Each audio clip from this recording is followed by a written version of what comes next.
Office ಮುಗಿಸಿ ಮನೆಗ್ ಬಂದಿದ್ದೀರಾ, ಡ್ರೆಸ್ ಚೇಂಜ್ ಮಾಡಿದೀರಾ, ಫ್ಯಾಮಿಲಿ ಜೊತೆ ಇದ್ದೀರಾ, ಆದ್ರೆ ನಿಮ್ಮ ಮೈಂಡ್ ಮಾತ್ರ ಇನ್ನು ಆಫೀಸಲ್ಲೇ ಇದೆಯಾ? ಮ್ಯಾನೇಜರ್ ಹೇಳಿದ ಮಾತು, ಮೀಟಿಂಗ್ಸ್ ನಲ್ಲಿ ಆದದ್ದು, ನಾಳೆ ಮಾಡ್ಬೇಕಾದ ಕೆಲಸ ಎಲ್ಲವೂ ಮತ್ತೆ ಮೈಂಡ್ ನಲ್ಲಿ ರನ್ ಆಗ್ತಾ ಇದೆಯಾ? ಹಾಗಾದ್ರೆ ಈ ವಿಡಿಯೋ ನಿಮ್ಗಾಗಿ. ಹಾಯ್, ನಾನು Shubhangi Shenvi, emotional wellness coach for working professionals. ಇವತ್ತು ಒಂದು ಸಿಂಪಲ್ ವಿಷಯದ ಬಗ್ಗೆ ಮಾತಾಡೋಣ. ವರ್ಕ್ ಸ್ಟ್ರೆಸ್ ಅನ್ನು ಮನೆಗೆ ಕ್ಯಾರಿ ಮಾಡದೆ ವರ್ಕ್ ಡೇನ ಇಮೋಷನಲ್ ಆಗಿ ಹೇಗೆ ಕ್ಲೋಸ್ ಮಾಡೋದು ಅಂತ. ಫಸ್ಟ್ ಒನ್, ವರ್ಕ್ ಥಾಟ್ಸ್ ಮತ್ತೆ ಬರ್ತಿದ್ಯಾ? ನಾನು ಮೀಟಿಂಗ್ ನಲ್ಲಿ ಸರಿಯಾಗಿ ಮಾತಾಡಿದೀನ? ಮ್ಯಾನೇಜರ್ ನನ್ ಬಗ್ಗೆ ಏನ್ ಅನ್ಕೊಳ್ತಾ ಇರ್ಬೋದು? ನಾಳೆ ಆ ಕೆಲಸ ಹೇಗೆ ಕಂಪ್ಲೀಟ್ ಮಾಡೋದು? ಹೀಗೆ ವರ್ಕ್ ಮುಗ್ದ ಮೇಲೆ ಕೂಡ ಮೈಂಡ್ ನಲ್ಲಿ ಸೇಮ್ ಥಾಟ್ಸ್ ರಿಪೀಟ್ ಆಗ್ತಾ ಇದ್ರೆ ನಿಮ್ಮ ಬಾಡಿ ಆಫೀಸ್ ಇಂದ ಹೊರಗೆ ಬಂದಿದೆ, ಆದ್ರೆ ನಿಮ್ಮ ಮೈಂಡ್ ಇನ್ನು ಆಫೀಸ್ ಅಲ್ಲೇ ಇದೆ ಅಂತ ಅರ್ಥ. ಸೆಕೆಂಡ್ ಒನ್, ಸಣ್ಣ ವಿಷಯಕ್ಕೂ ಇರಿಟೇಷನ್. ಮನೆಗೆ ಬಂದ ತಕ್ಷಣ ಯಾರಾದ್ರೂ ಸಿಂಪಲ್ ಕ್ವಶನ್ ಕೇಳಿದ್ರು ಕೂಡ ನೀವು ಇರಿಟೇಟ್ ಆಗ್ತಾ ಇದ್ದೀರಾ?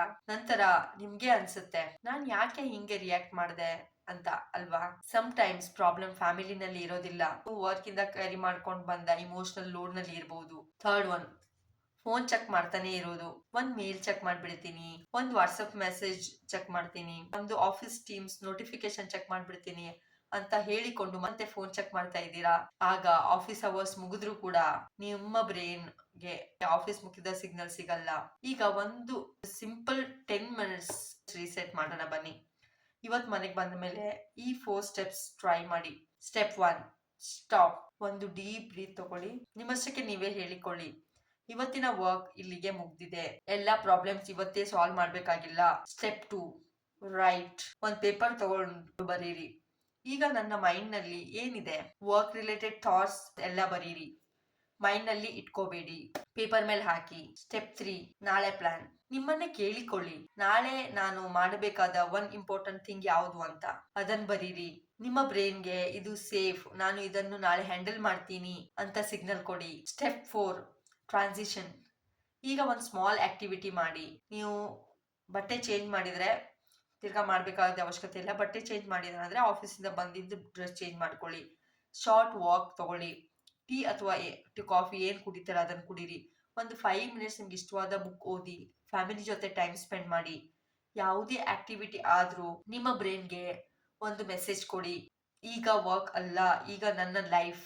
ರಿಮೆಂಬರ್ ದಿಸ್, ಸಕ್ಸಸ್ಫುಲ್ ಆಗಿರ್ಬೇಕು ಅಂತ ವರ್ಕ್ಗೆ ಇಂಪಾರ್ಟೆನ್ಸ್ ಕೊಡೋದು ತಪ್ಪಲ್ಲ, ಆದ್ರೆ ನಿಮ್ಮ ಎಂಟೈರ್ ಲೈಫ್ ವರ್ಕ್ ಆಗ್ಬಾರ್ದು. ಕರಿಯರ್ ಇಂಪಾರ್ಟೆಂಟ್, ಆದ್ರೆ ನಿಮ್ಮ ಪೀಸ್ ಕೂಡ ಇಂಪಾರ್ಟೆಂಟ್, ಫ್ಯಾಮಿಲಿ ಕೂಡ ಇಂಪಾರ್ಟೆಂಟ್, ನಿಮ್ಮ ಇಮೋಷನಲ್ ವೆಲ್ನೆಸ್ ಕೂಡ ಇಂಪಾರ್ಟೆಂಟ್. ಹಾಗಾಗಿ ಇವತ್ತು ಒಂದು ಸ್ಮಾಲ್ ಚಾಲೆಂಜ್. ಬಂದ್ಮೇಲೆ 10 minutes work to home reset ಮಾಡಿ. Stop, right, plan, transition. ಮತ್ತು ನಿಮ್ಮ ಮೈಂಡ್ಗೆ ಹೇಳಿ, ವರ್ಕ್ ಡೇ ಮುಗ್ದಿದೆ, ಈಗ ನಾನು ನನ್ನ ಜೀವನದಲ್ಲಿ ಪ್ರೆಸೆಂಟ್ ಆಗುತ್ತೇನೆ ಅಂತ.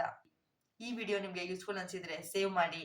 ವರ್ಕ್ ಸ್ಟ್ರೆಸ್ ಅನ್ನು ಮನೆಗೆ ಕ್ಯಾರಿ ಮಾಡ್ತಿರುವ ಇನ್ನೊಬ್ಬ ವರ್ಕಿಂಗ್ ಪ್ರೊಫೆಷನಲ್ ಜೊತೆ ಶೇರ್ ಮಾಡಿ. ನಮಸ್ಕಾರ, ನಾನು Shubhangi Shenvi, emotional wellness coach for working professionals. ಒಂದು ಮಾತು ನೆನ್ಪಿಟ್ಕೊಳ್ಳಿ, ನಿಮ್ಮ ವರ್ಕ್ಗೆ ನಿಮ್ಮ ಎನರ್ಜಿ ಬೇಕು, ಆದ್ರೆ ನಿಮ್ಮ ಲೈಫ್ಗೆ ನಿಮ್ಮ ಪ್ರೆಸೆನ್ಸ್ ಬೇಕು. Thank you for watching. Next ವಿಡಿಯೋದಲ್ಲಿ ಸಿಗೋಣ.